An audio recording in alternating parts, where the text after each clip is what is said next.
During my recent tour of the garden route, I stumbled upon something special. A tree I filmed about a year ago that's now transformed in ways you won't believe. Welcome to Dr. Tobie Kleynhans' incredible bonsai garden in George. One of the largest and most breathtaking bonsai collections I've ever seen. With its stunning variety of elms, celtices, junipers, swamp cypress, and many more, this garden is a feast for the eyes, set against the backdrop of a tranquil koi pond and a charming bridge. As I explored the botanical paradise, I rediscovered a captivating Buddleja saligna bonsai forest planting I recorded at the Autumn Festival in 2003. You're about to see how it evolved, and trust me, you won't want to miss this transformation. Obviously, I'm going to do this planting and I'm going to use the Buddleja saligna on this glass fiber artificial rock that Basil made. And these trees were all collected at Rogers Farm. So I'm not sure if you, some of you in the club know where Rogers Farm was. It's just here in the Bay Area.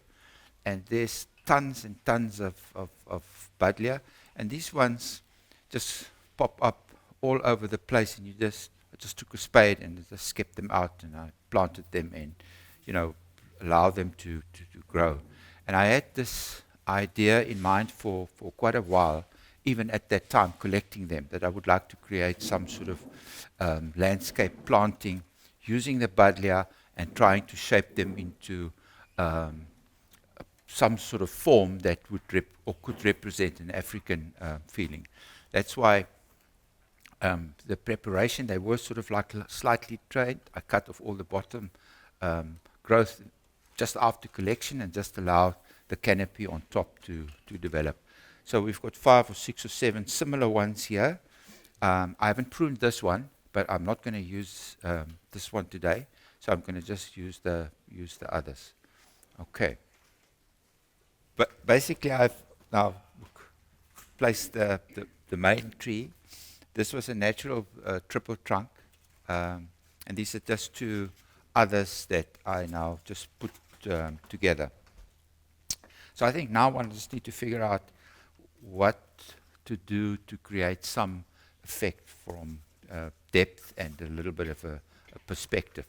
So this one is obviously from the close up to the intermediate perspective. So yeah, and hopefully we can do the other trees here at the back to give a bit of extra distance. Okay. Well, I just want to create a little bit of depth, and I've got them. Okay.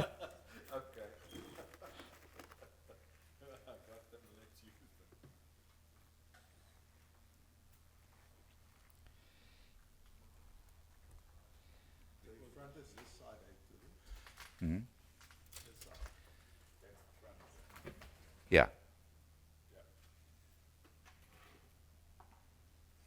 And hopefully one can see the 5 trunks from here. And the rod. Yeah, this trunk was a little bit like really just a slow bend that I didn't think was attractive. Clanky.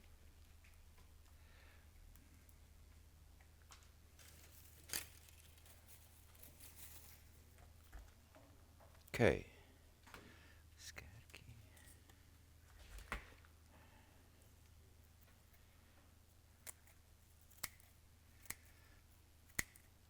I think this guy just needs to be a little bit smaller.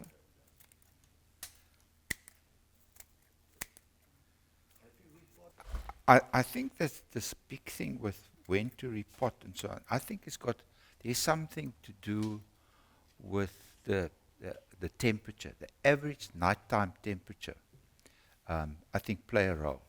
And that will vary from tree to tree. So if you say take an olive that's used to growing in Oudtshoorn, where it will get minus and 45, and you bring it to George, for that tree, it's really spring all the time. Or early spring all the time. So I think that makes a difference. Oh, that's one factor that will certainly make a difference. Otherwise, I can't think why would some species be so particular about when to repot them. And I'm sure you've read some of the European guys are talking a lot about repotting in autumn now. Just before winter, which actually doesn't make sense. Now, and I think the repotting then, remember in autumn, that last bit of energy that go to the roots, just before winter, once that's finished and you then cut some of the roots off, the remaining roots have got enough nutrients in it to take it through, as if you left the whole tree with all the roots. So I think that timing is probably important. But if you have a nice average temperature, nighttime temperature, never lower than 7, 8, I think that's probably why we found, especially in George, that we can virtually repot the stuff anytime. The only things I would be careful with is some of the deciduous trees. If you just any time of the year, if they're in an active growth cycle and they're growing now, and you then go and cut a lot of the roots off, then I'm not so sure how well they will do. But if they grow and you see they cut back a little bit, like the ficus that show a bit of the yellow leaves, defoliate, and you can repot. But just then protect it that it doesn't freeze or get too cold.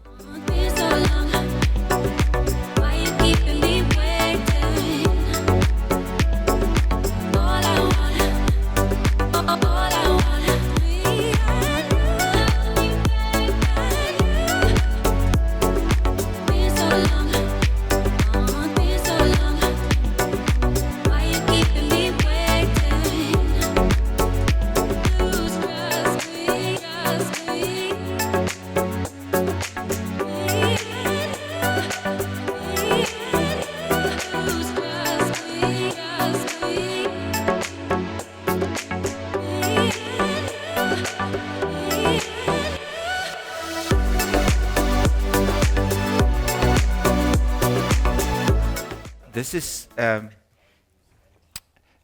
antill clay, or the dry, dead antill thing.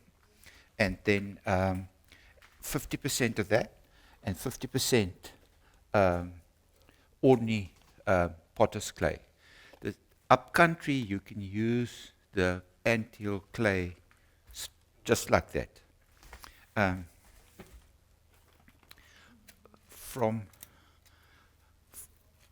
In our area, the clay, the consistency is just not strong enough to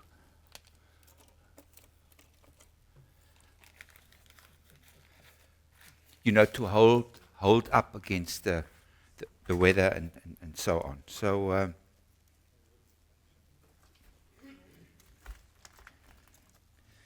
okay, yeah. So and I just use 50-50. And it seemed to work well. It lasts quite well. And once you've done it and you put a little bit of moss on it, it becomes quite stable. Yeah, so it's and this holds the soil. This is for holding the soil in position.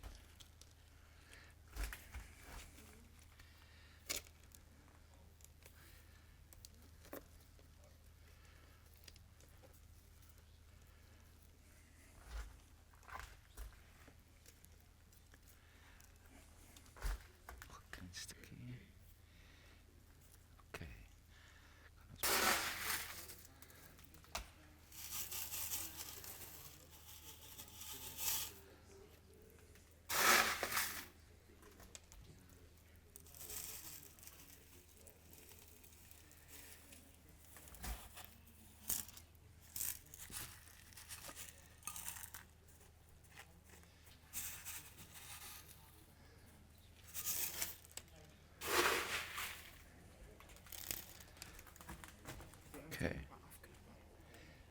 Yeah. Okay, so we basically just need to do the last bit of moss.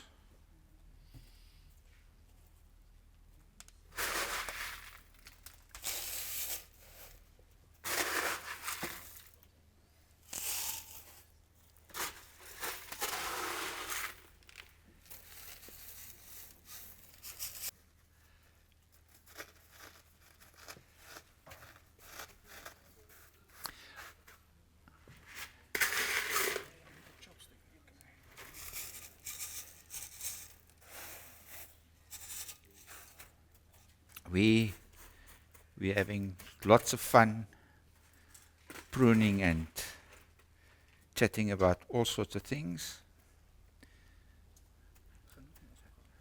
And the extra pair of hands is always very welcome.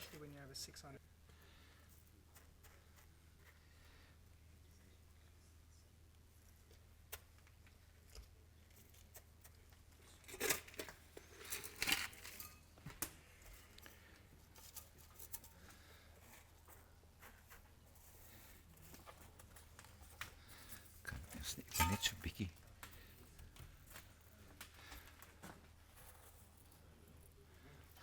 Ons nearly there.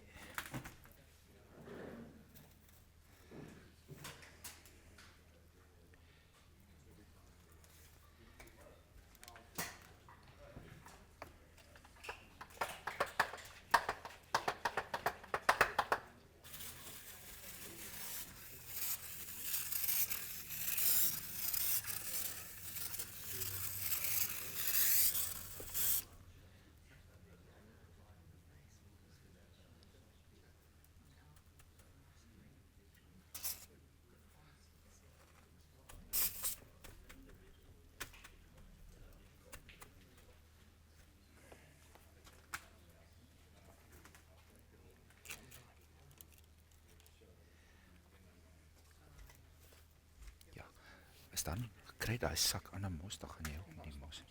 Ja. Okay, so let's just have a final look. These two trees here at the back, I made them lean over a little bit. And I think that's something that's actually quite interesting, and we see it often in nature. If there's a stream going, even if it's a dry riverbed, but at times when the water was flowing here, obviously there's a little bit more moisture on that side.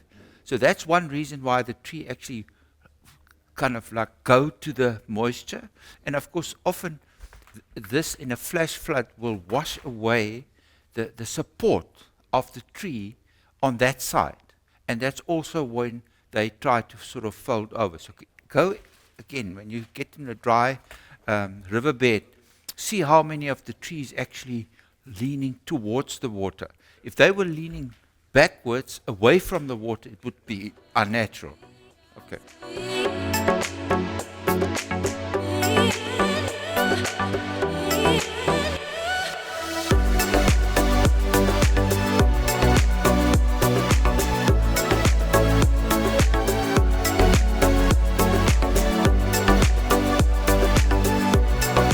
This demonstration is one of the first public events I've ever filmed, and looking back, I'm thrilled I captured this moment. Seeing how these trees have developed over time is truly rewarding.